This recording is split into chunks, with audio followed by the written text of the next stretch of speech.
Welcome to the Pearls of Wisdom podcast, brought to you by Southern Jewelry News and Jewelry Store Marketers. Hello, everyone. This is Guy with Jewelry Store Marketers, and I have here another amazing episode of the Pearls of Wisdom Jewelry podcast. Today, our special guest is Todd Malcolm from Malcolm Jewelers in Moline, Illinois. Well, Todd, thank you so much for joining us here on the podcast. Well, thank you, Guy. I appreciate you taking the time to visit with me. It's always fun to talk with industry leaders about jewelry, that's for sure. Fantastic. Why don't you tell us about your about Malcolm Jewelers? It looks like you guys have been around for a while, so I'd love to hear the history. Yes, Malcolm Jewelers started in 1941.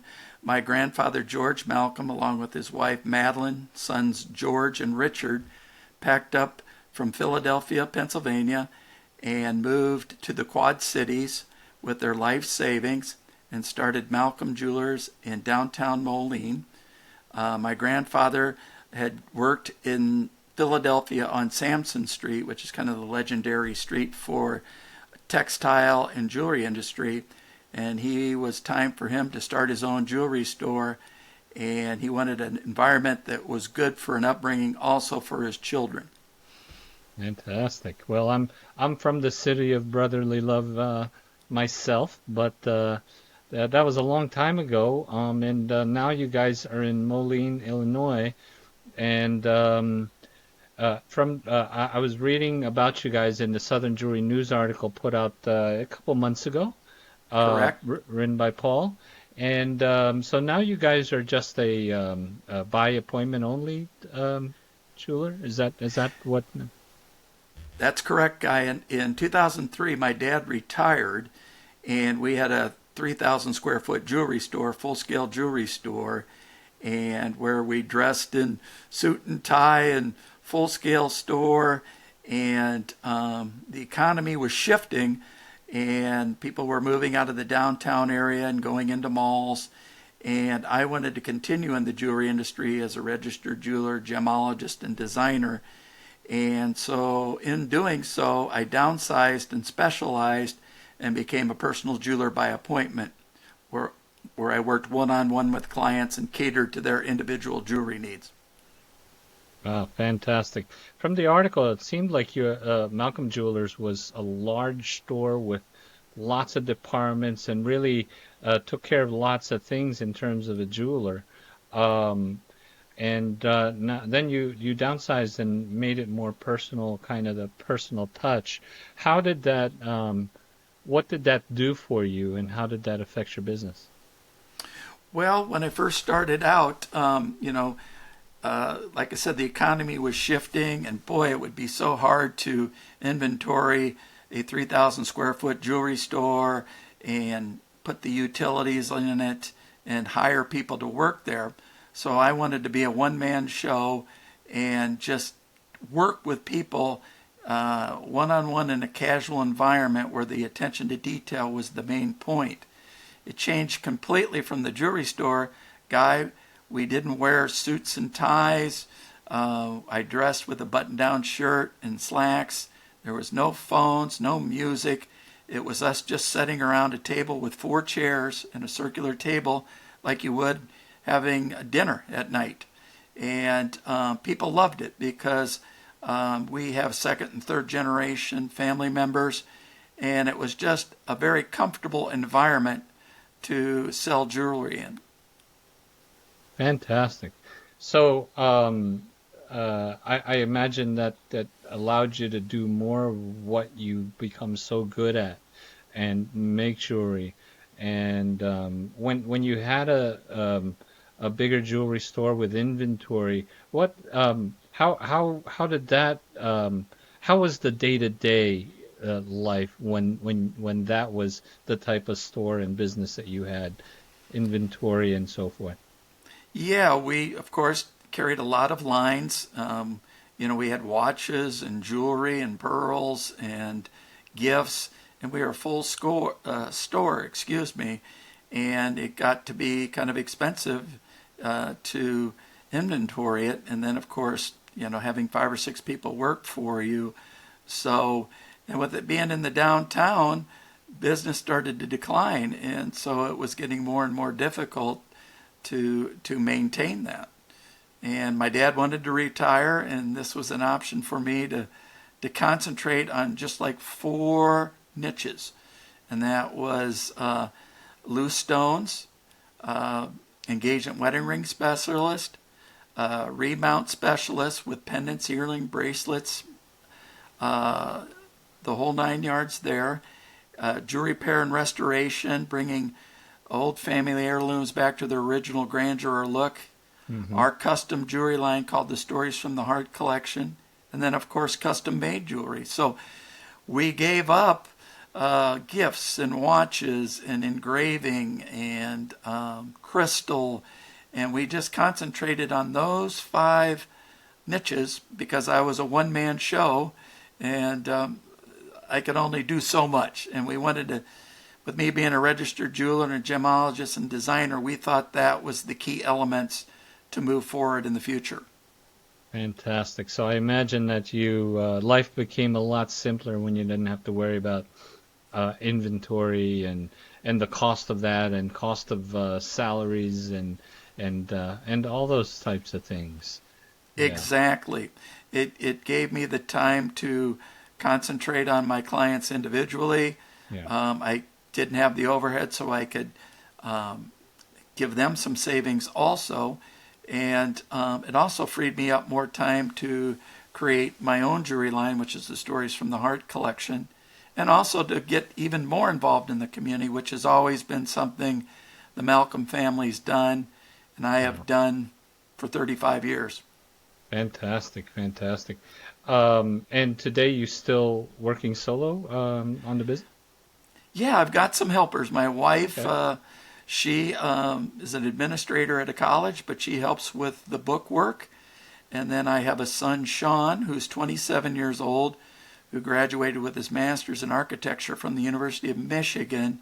Mm-hmm. So he handles all social media, website, marketing, and public relations. It's great to have a younger person who is these kids today, as you know, Guy, are real versed in that area.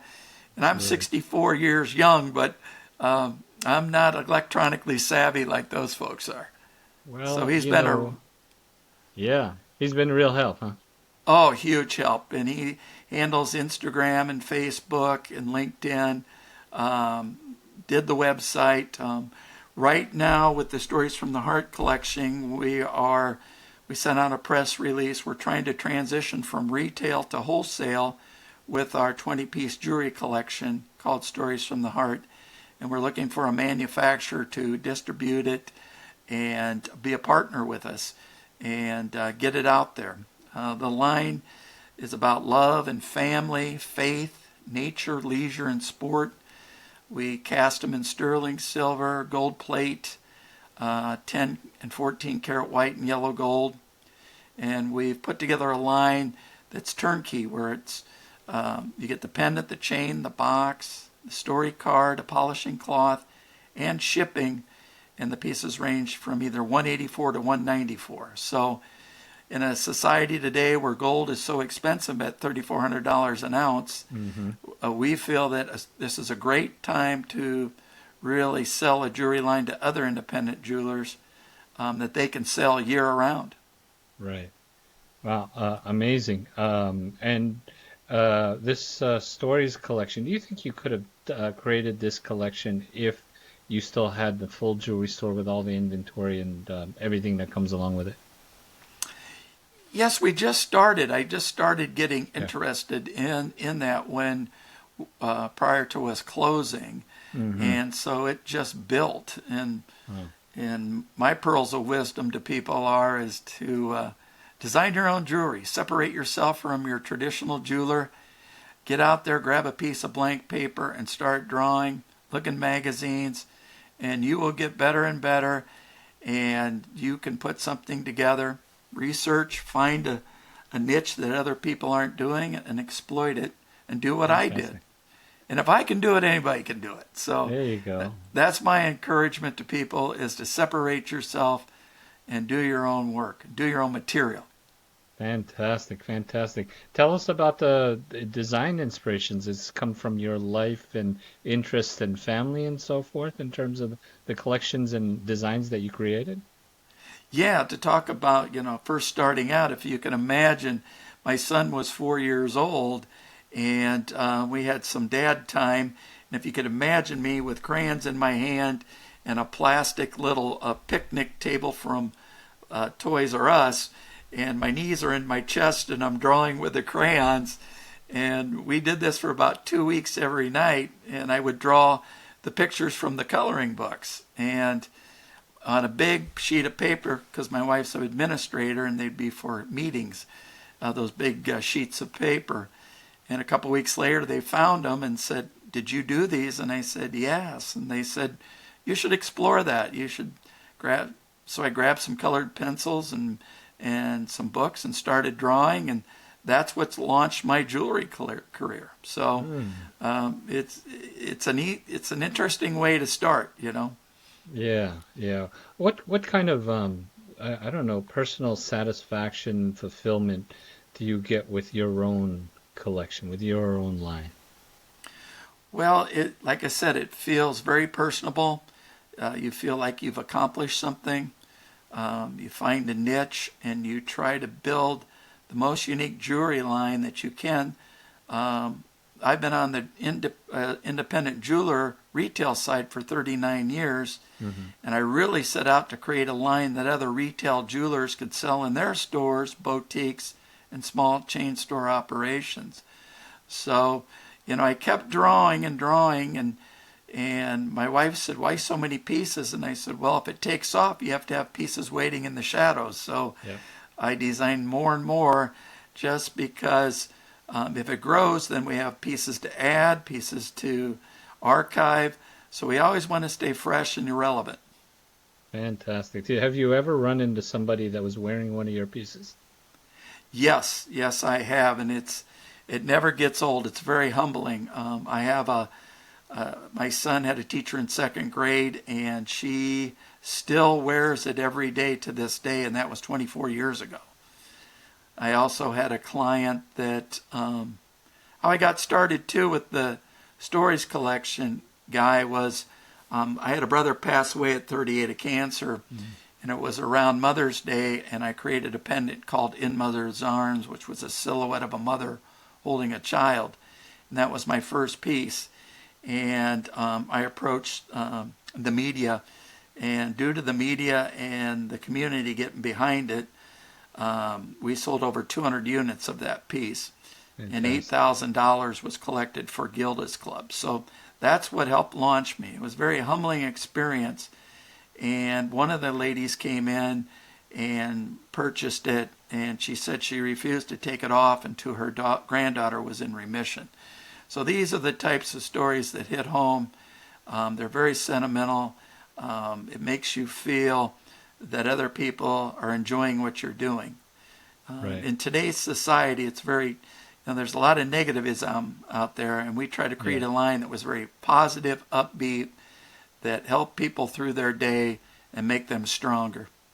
Absolutely. And to unpack some of that, there's this business that we're in, the jewelry business, there's a lot of beautiful pieces of jewelry, beautiful metals used and made in many different ways, paired up with beautiful stones, diamonds, gemstones, and so forth. There's a lot of beautiful jewelry out there, but it's not just about having a beautiful piece of jewelry, and sometimes it's the meaning, the story, the story behind it, just like you mentioned, and having creating a line that's so personal to you that you created something that meant so much.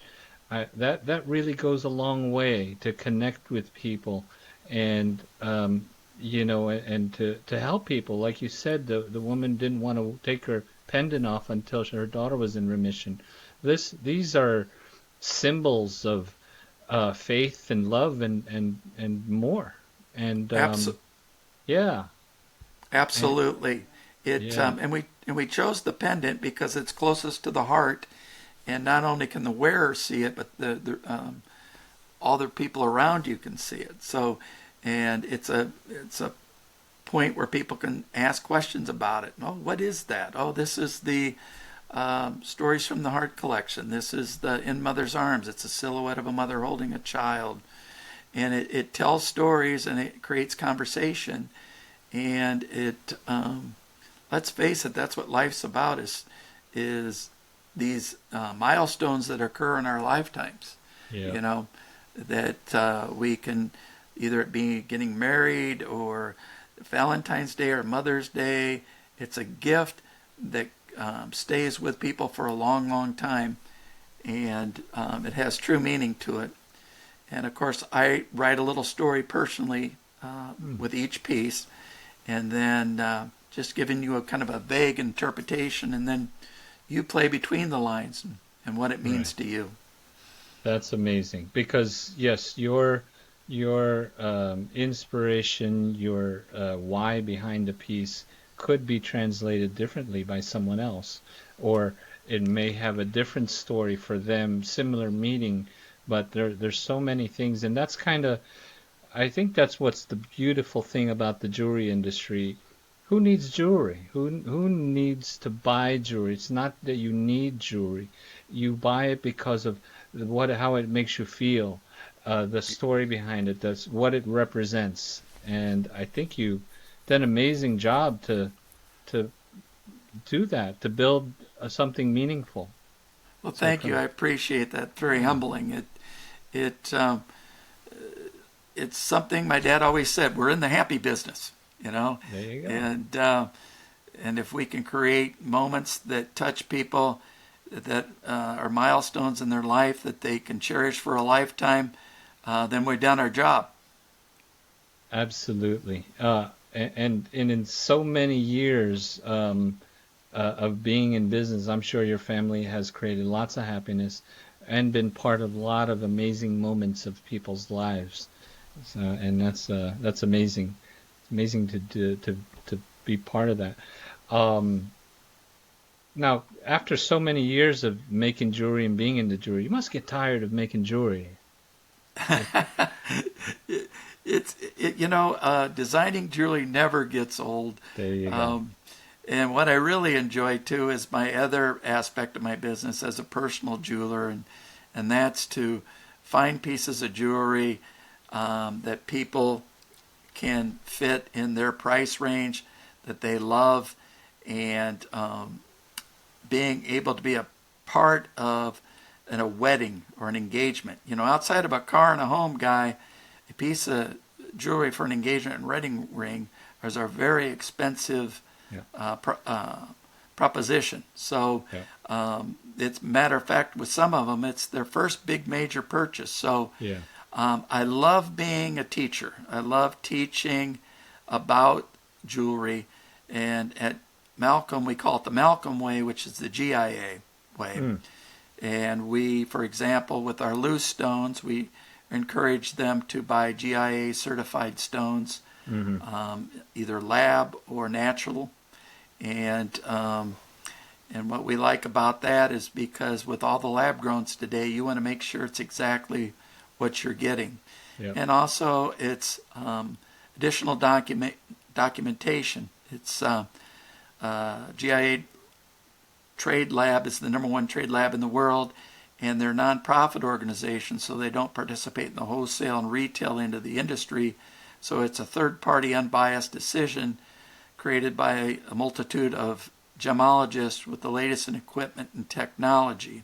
yeah. So what we say is we try to take the guesswork out of your diamond buying and give you additional documentation and pick that center stone loose from the mounting, and then we select the mountings, and then we use GIA Melly goods that have been hand-picked, and we set them all here right in Moline, Illinois.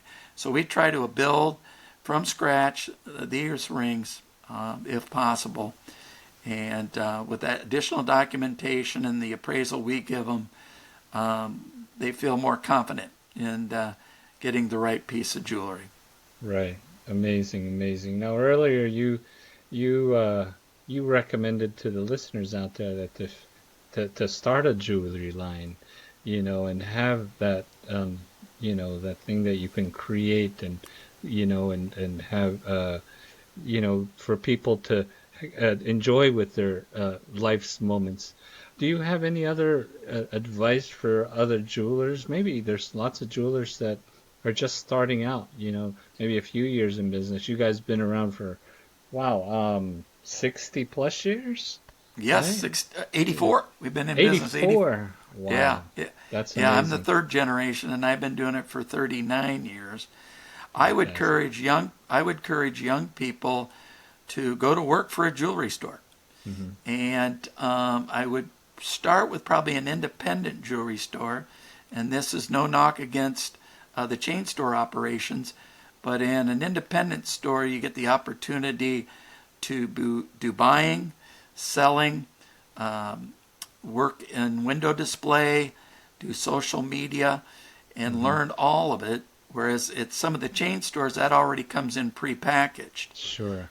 So I'd encourage to go to work in a jewelry store for 2 to 3 years, and then I would definitely take some GIA classes. I would get signed up for the GIA Diamond course and start building your career and add to it.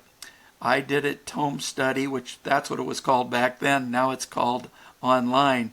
But I took the classes at night or in my spare time. And then, of course, would travel to Chicago or Kansas City to do the week-long diamond grading.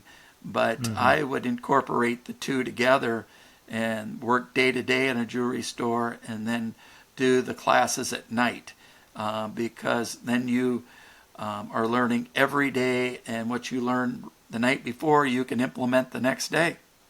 Fantastic. Fantastic. That's amazing. And that's really great advice to to learn more Yep, from the experts like like GIA, and they really are amazing. And I'm happy to have a couple friends over there to, at GIA, and that's great. And it sounds like you guys have the family has created an amazing business, and you're continuing on that legacy. And congratulations with everything, and thank you. getting some great help between your wife and your son, and it's awesome when you can do that with people that you love and trust.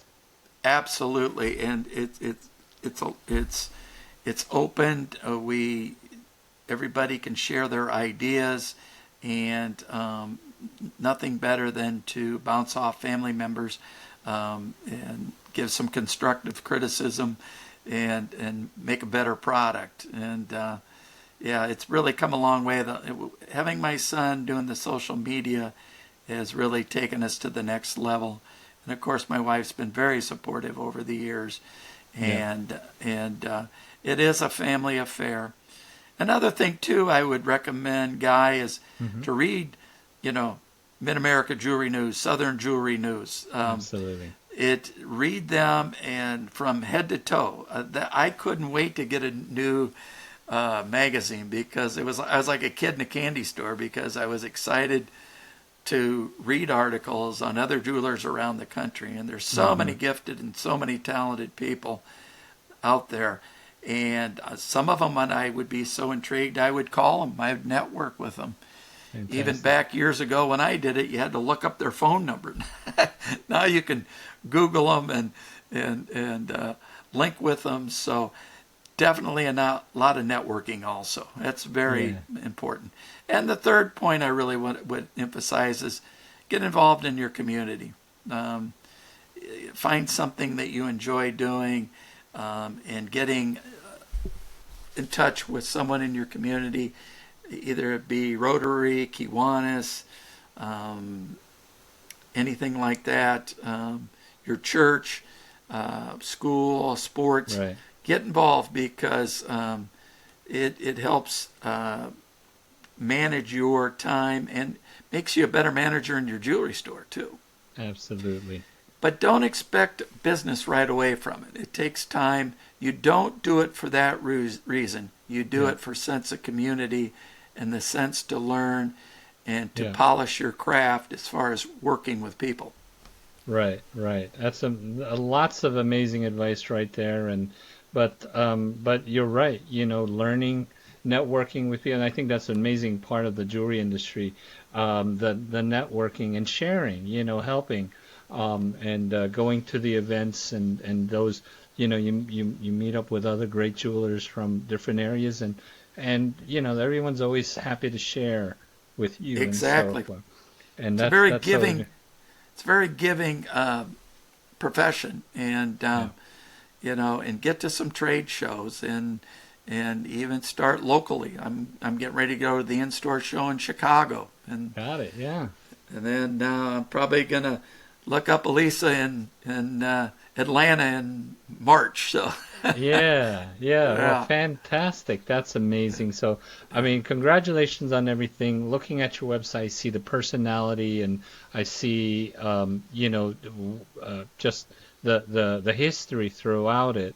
And I think sometimes some jewelry stores, some of the larger ones, or they tend to get stuck in the uh, always show beautiful jewelry, the engagement ring, the beautiful young couple proposing, and so forth. And I feel like it's really important to show your personality, show the yep, history, and seeing you grading diamonds on your website and so hmm forth, and showing the family. That's amazing. And I think that's sometimes missing sometimes with other jewelers, and they're trying to be you try it's almost like trying to race, they're trying to be show more jewelry, fancy, glitzy, sparkly stuff, but sometimes what they need to, I feel, my opinion, and I've said this to some people that I've talked, show your personality. People will buy you, people will trust you, not because you have the most sparkly piece of jewelry,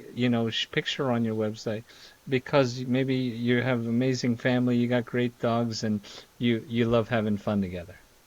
So, I totally agree with you, Guy. And I think when the last 3 or 4 years, we've been talking about storytelling in the jewelry industry. hmm And some of it you see and some of it you don't. But you should story tell about your family, your tradition, your sense of community, yeah, um, your knowledge. It's just not telling story about the jewelry, like you said, or showing the baubles.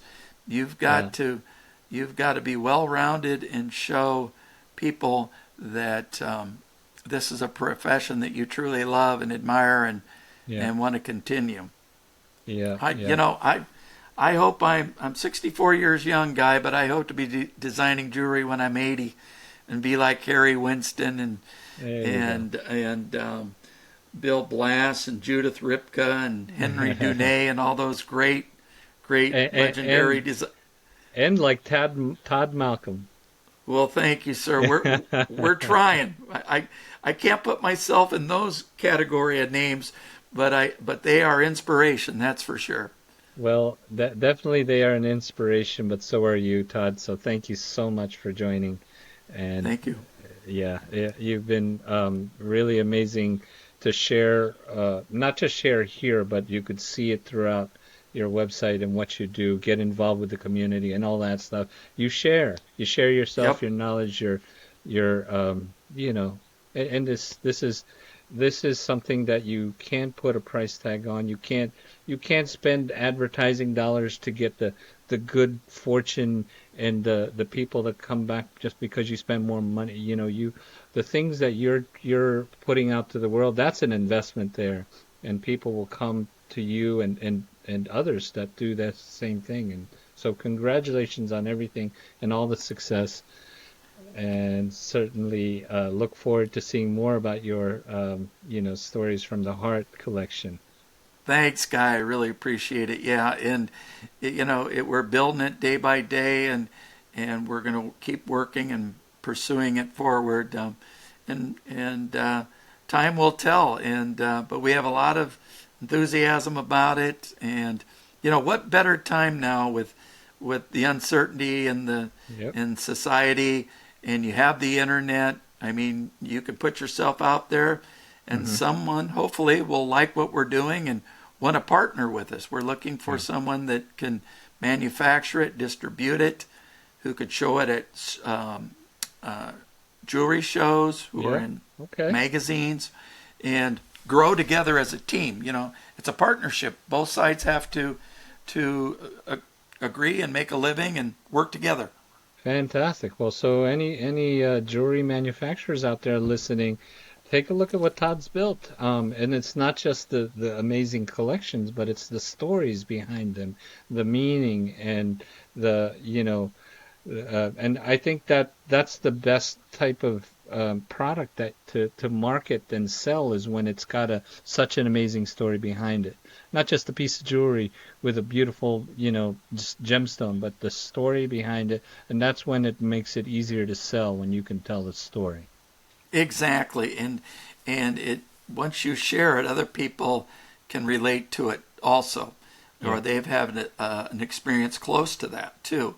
right. And that's all about communication in life, and the more that we can spread the word about quality of jewelry and the life of jewelry, we're all winners. Fantastic. Well, there's has been absolutely a lot of pearls of wisdom in this episode, and thank you so much, Todd, for bringing all your wisdom, your care, and your upbeat personality here to us. And yeah, thank you so much. Uh, Well, thank you, Guy. It's been an honor and a privilege to visit with you today. I hope we get to do this again. yeah, I hope you're at the in-store show. Are you going to be there? I'm working on it, and maybe we take a look. Absolutely. Yep, Sounds good. and I can meet you in person. Perfect, perfect. Well, Todd, I certainly look forward to that. Everyone listening to this podcast episode, make sure you give Malcolm Jewelers and Todd Malcolm lots of love. Go out to social media, like it all, follow them, check out the website, and of course, if you're a jewelry manufacturer, take a look at Todd's line, and give him a call if something that you're looking for a line that has a lot of one beautiful, but has that story and meaning behind it, and that's going to be a winning collection. So. Anyway, thanks everyone for listening to this episode with Todd. Ted, thank you so much, and we'll catch you somewhere in Chicago or somewhere else. Sounds good, my friend. Thanks a lot, Guy. Have a great day. Hey, thanks a lot. Take care, everyone. Catch you on the next one. Thanks for listening to the Pearls of Wisdom Jewelry Podcast. For more information about the show, please visit southernjewelrynews.com/podcast, brought to you by Southern Jewelry News and Jewelry Store Marketers. Make sure to subscribe on your favorite podcast platform so you can catch the next show. See you then.